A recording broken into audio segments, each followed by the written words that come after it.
नमस्कार, मैं सुशील कुमार सिंह। अभी इसी यूट्यूब के मंच पे, यूट्यूब के चैनल पे 8-10 दिन पहले एक भविष्यवाणी की थी कि मंगल कराएगा रक्तपात, ऐसा करके मैंने बोला था। कोई बहुत बड़ी भविष्यवाणी मैं नहीं मानता, क्योंकि वो स्थिति ऐसी थी ही कि केतु के ऊपर से मंगल जा रहा था और मंगल भारत की स्वतंत्रता की कुंडली से बिल्कुल धुरी पर, एक्सिस पर, राहु केतु की एक्सिस पर है। राहु भारत की स्वतंत्रता की कुंडली में लग्न में है और केतु उसकी 7वें घर में है। तो 7वें घर के ऊपर मंगल बैठा हुआ है।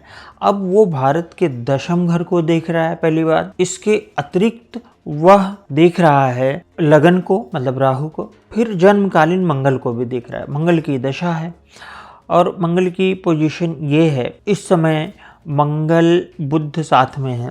बृहस्पति मंगल पर दृष्टि डाले हुए है गोचरकालीन, लेकिन इसके बावजूद भी ये घटना घटी। अभी उसमें कितने लोग मारे गए हैं, कम से कम 10 से ज़्यादा लोग मारे गए हैं। तो मैं इसको ये मानता हूँ कि लाल किले के पास घटना कैसे हुई, क्या हुई, इस पर मैं न कोई आया है और इस पर कोई अपडेट आई नहीं है, लेकिन भगवान जाने। कल बिहार का चुनाव भी है, लेकिन दिल्ली के सेंसिटिव जगहों पे जो ये चीज़ें हो रही हैं, इसके पहले भी होती रही हैं। अब की बार का होना इसलिए महत्वपूर्ण है क्योंकि हम अब मंगल की दशा में चल रहे हैं। तो मंगल की दशा के अंतर्गत मंगल की दशा में होना, सबसे जो डरावनी चीज़ देख रहा हूँ, कोई ऐसी चीज़ न घटे, कोई ऐसा, क्योंकि मंगल मिलिट्री भी है, मंगल पुलिस के साथ मिलिट्री भी है, 2nd हाउस में है। मतलब भारत के घर में मिलिट्री का वास, मैं बहुत इसको कोड लैंग्वेज में बोलना चाहूँगा। तो जो नेक्स्ट ईयर होगा वो पूरी तरह से इसी संवैधानिक ढांचे में होके गुजर जाए, ये बहुत बड़ी हमारी उपलब्धि होगी।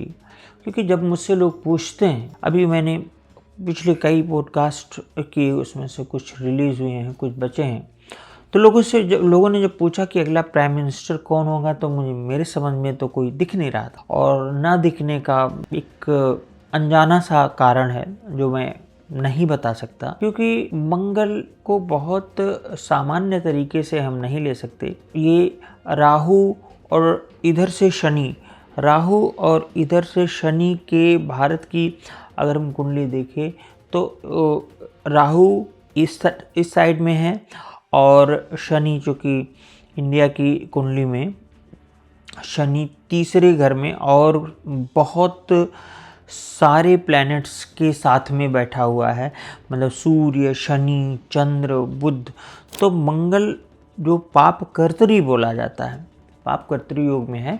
मतलब मंगल के इधर राहु, इधर शनि और इधर से केतु राहु की धुरी। इसको मैं यूँ कह सकता हूँ कि अब अगेन 8th हाउस पर ये मंगल की जिस मंगल की दशा चल रही है वो 8th हाउस पे दृष्टि डाले हुए है। जिसकी दशा चल रही है वो 8th हाउस पर दृष्टि डाले हुए हैं। तो 8th हाउस साजिशों का होता है, साजिश और एक सीक्रेट प्लॉट्स, मतलब सरकार के खिलाफ कोई साजिश कौन कर रहा है? मंगल कर रहा है। तो मंगल बहुत चालाकी से, मंगल को एक बहुत क्रूर ग्रह है, वो अपनी क्रूरता पे आने की स्थिति में, जैसे अब हम अगर नवांश देखते हैं भारत की कुंडली का, मंगल धनु राशि में है। 5वें घर को जो मंत्री पद का भाव होता है उसको भी मंगल चौथी दृष्टि से देख रहा है। उसे कभी कभी प्रधानमंत्री पद भी लेते हैं, लेकिन मंत्री पद पर ज़्यादा लेते हैं। तो ये मंत्रिमंडल को नचा देगा पूरी तरह से, मतलब घुमा देगा चारों तरफ। कई लोग इधर से उधर शिफ्ट हो जाएंगे। स्टेट गवर्नमेंट्स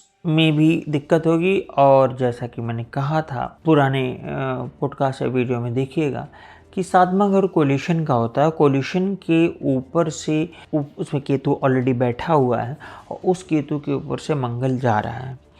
तो ये तो हो गई इंडिया की स्थिति कि 2026 तक ऐसी बहुत सारी घटनाएं होंगी, और जो आतंकी या जिस तरह की भी घटना है, इससे बड़ी बड़ी घटनाएं होंगी।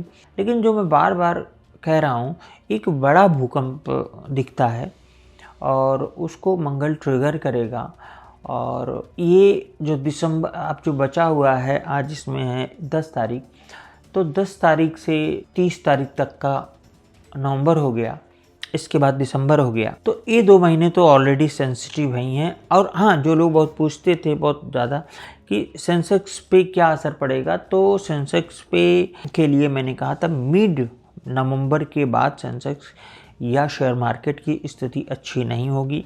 तो वो अभी भी मैं उस पर कायम हूँ। मैं हमेशा अपनी बातों पे, ज्योतिष की बातों पे कायम रहता हूँ, और अगर गलत हो जाए तो वो भी मैं एक्सेप्ट कर लेता हूँ, और करना भी चाहिए, हमेशा करने को तैयार रहना चाहिए। क्योंकि हमें कोई गवर्नमेंट ने कोई फंड नहीं दिया है कि आप इस पर भविष्यवाणी करिए, ना हमको इसका कोई सैलरी या वेतन मिलता है। तो भविष्यवाणी तो हम करते हैं जो सीमित हमारे संसाधन हैं। अब जितनी भी टेक्स्ट बुक हैं उस पर कोई विशेष रिसर्चेस नहीं हुई हैं, लेकिन वराहमिहिर की जो मैदिनी ज्योतिष है, जो मंडेन एस्ट्रोलॉजी है, तो इसके साथ अब आप ये देखेंगे अमेरिका में एक माइनॉरिटी मुस्लिम कम्युनिटी का कोई मेयर चुना जाता है। अब वो उनका क्या ओरिएंटेशन है मैं नहीं जानता, लेकिन शायद उन्होंने भारत के अगेंस्ट में या राम मंदिर या किसी के बारे में, मुझे नहीं मालूम, कुछ शायद बोला हो, ऐसा मुझे कहीं सुनने में आया। लेकिन वैसे ऐसा मैं कुछ नहीं देखा, सुना हूँ।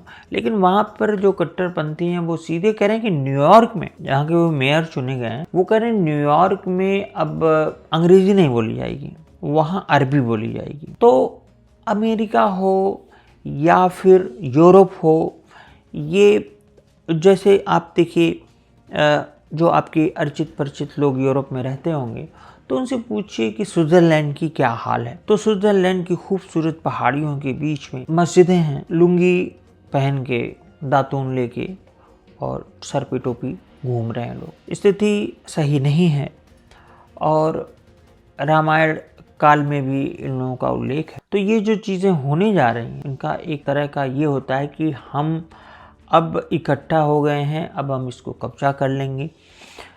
इस तरह की चीज़ें बढ़ेंगी। अमेरिका को इससे बहुत पूरी तरह से सतर्क रहना होगा। और जैसे कनाडा है, कनाडा में तो मान लीजिए हमारी ही हिंदू कम्युनिटी से निकले हुए कुछ लोग हैं, तो वो कनाडा में अपना उनका है, कोई दिक्कत नहीं है, कनाडा भी गया।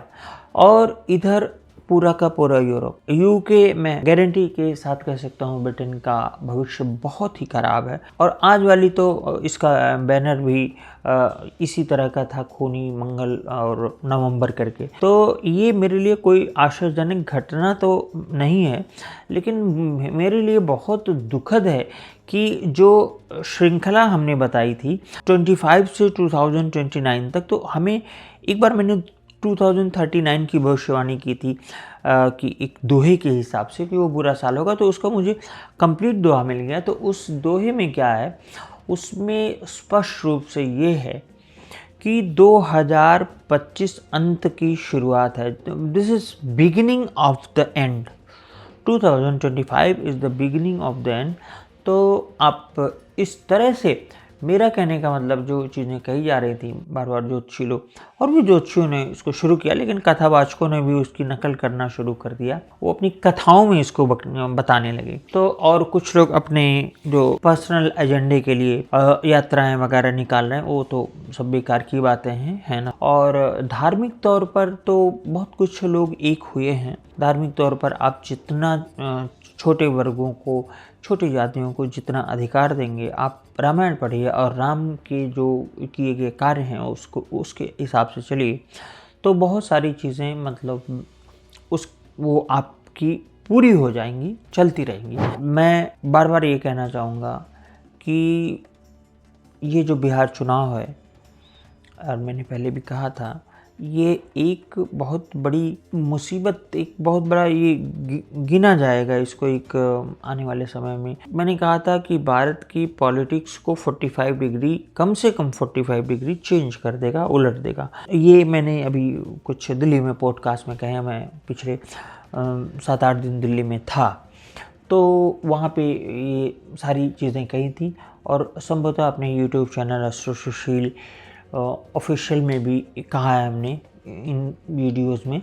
तो आप इसको जाके वहाँ देख सकते हैं। तो खुद ही सोचिए कि वृषभ लग्न की कुंडली में वृश्चिक का जो मंगल है और वो मंगल आज से ही अस्त भी हुआ है। वो मंगल अस्त होना चाहिए। कोई भी प्लेनेट का अस्त होना तो और भी बुरा होता है, क्योंकि अस्त सूर्य से होता है और सूर्य मतलब प्रभावी हो गया। मतलब ये जो आज 10 तारीख को दिल्ली में शाम को लाल किले के पास जो भी घटना हुई है वो मंगल के अस्त होने की स्थिति में हुई है। तो और मुझे लगता है 50-60 दिनों के लिए, 2 महीनों के लिए ये अस्त रहेगा। तो अब यहाँ तक कि फ़्लाइट्स वगैरह में भी थोड़ा सा सावधानी बरत के चलें, मतलब अपने अगल बगल लोगों पर पूरी तरह से निगाह रखें कि वो किस तरह के लोग हैं। काम तो करना ही है, सबको करना है, मैं भी हमेशा आता जाता रहता हूँ, वो सब करिए, डरने की ज़रूरत नहीं है। बाकी जीवन तो आपके हमारे हाथ में है नहीं, तो आप अपना काम करिए, आप अपने बिजनेस वगैरह पर ध्यान दीजिए। परिस्थितियाँ नो डाउट थोड़ी सी टफ होंगी, लेकिन आगे चल के ईश्वर पर छोड़ दीजिए। मिलते हैं अगले वीडियो में, तब तक के लिए नमस्कार।